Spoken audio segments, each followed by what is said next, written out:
Okay, kaya round of applause sa ating mga contestants. Palapalan sila. So, ito na. Ilang taon kami sa mga ano. Okay, number 1. Number 2. Number 3. Ano din yan? Mr. Wilman ka. You are the winner. Yeah. Thank you so much. Palapalan ang judging number 3!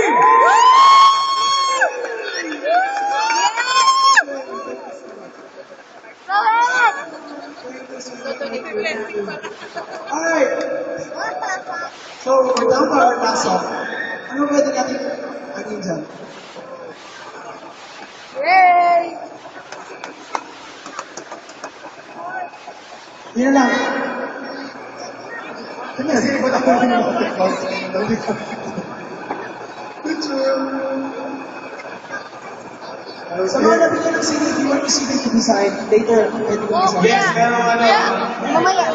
Signing si Mike. Go!